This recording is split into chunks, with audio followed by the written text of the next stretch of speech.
좋은 회사에 직장이 나면 주변에 좋은 사람한테 학연, 지연, 인연이 뭐라고 좋은 사람에게 먼저 연락이 가서 이제 검증된 소개받을 수 있는 사람들의 채용 권유를 먼저 받게 되더라고요. 좋은 분을 만나면 좋을 수도 있는데 일을 좀 두서없이 하는 경우가 있어요. 이제 그거에 대해서 성취감도 좀 떨어지고 그러다 보면 또 이직을 고민하고 또 다시 취업을 해야 되는 그런 악순환이 되더라고요. 그리고 대기업 공채 같은 경우에는 워낙 어떤 스펙을 쌓아야 될지 이런 걸 고민하다 보니까 낭비되는 시간이 많은 것 같고 저는 그래서 그 와중에 창업을 지원했습니다. 자꾸 엄마가 다이소에 취업하라고 다이소에 판매하는 아르바이트 하는 게 어떻겠냐 이런 거 좋지 않냐 라고 생각했는데 내 다이소 인재상이 인테리어에서 소비자가 좋아할 만한 물품을 유용한 물품을 선별하고 그것을 잘 진열하여 판매 수익을 높일 수 있는 사람이더라고요. 그게 제가 하던 일이거든요.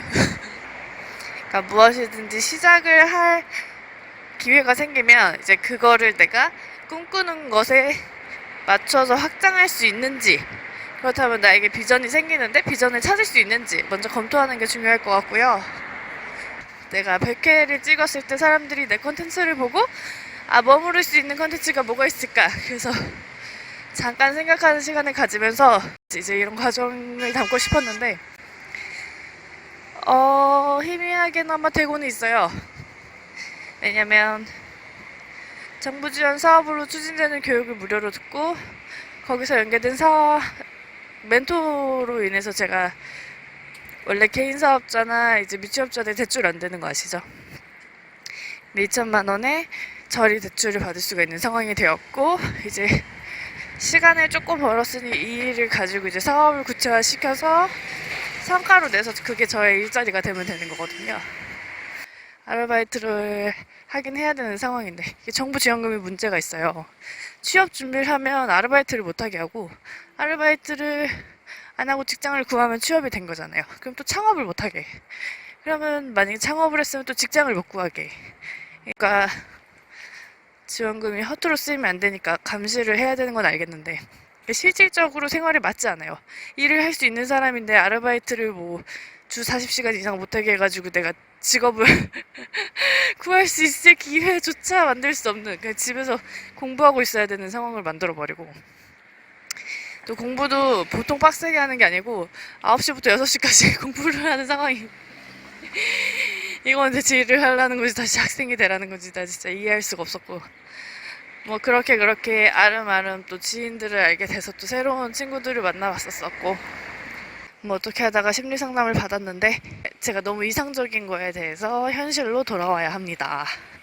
우선 생활비를 벌면서 돈을 버는 거에 대해서 성취감을 느껴보세요. 맡은 일을 하고 성과를 받아야 되는 부분에서 이제 만족을 못했던 부분을 이제 실패 사례라고 생각을 하는데 그건 옳지 않다.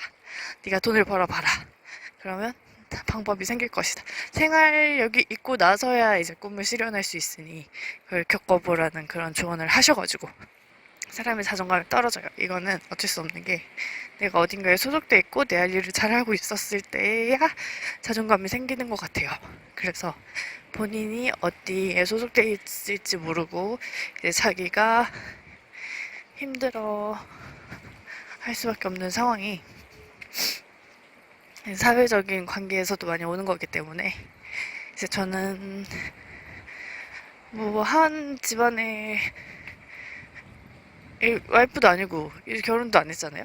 결혼할 거지만 결혼 안 했단 말이죠. 원래 하던 공간 디자인을 해야 되는 게 아닐까 생각이 들어요. 근데 문제는 그 일은 정말 전업으로 해야 되고 열정페이기 때문에 나중에 강단 있게 하나 차려야 되거든요. 나는 그걸 못 하겠단 말이죠. 사람이 한 공간에 머물러 있으면 안 돼요. 산책, 운동, 제때 식사 이런 거는 정말 필수적으로 해야 되는 건데 보통 혼자 있으면 그게 잘 안 되거든요. 그래서 책을 읽는 것도 머리에 잘 안 들어와서 유튜브만 하고 있긴 한데 책을 읽는 것도 마음의 양식이 되고 운동을 하는 것도 마음의 양식이 되고 이제 산책을 하는 거는 정신의 양식이 됩니다. 처음에 내려온 미션은 그거였어요. 무엇을 하던 포기하지 말아라. 그래서 인테리어 기사 자격증을 땄고 보육교사 2급 자격증을 땄고 그걸 하면서 주변에서 도와주시는 분이 계셨고 창업증명금을 받았으니 이거를 망하든 안 망하든 사용해 보는 걸로 이제 그렇게 방향이 잡혔고 나머지 생활고는 저의 연륜을 통해서 프리랜서를 뛰던 아르바이트를 해서 하던 아르바이트를 해서 이제 연명하게 되었고 또 그 와중에 4대 보험 가입되는 데는 가지 말래요. 나 진짜 이 삶을 어떻게 살아가는 건지 정책에 대해서 참 당황스럽고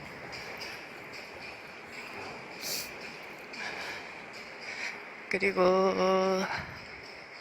이제 내년까지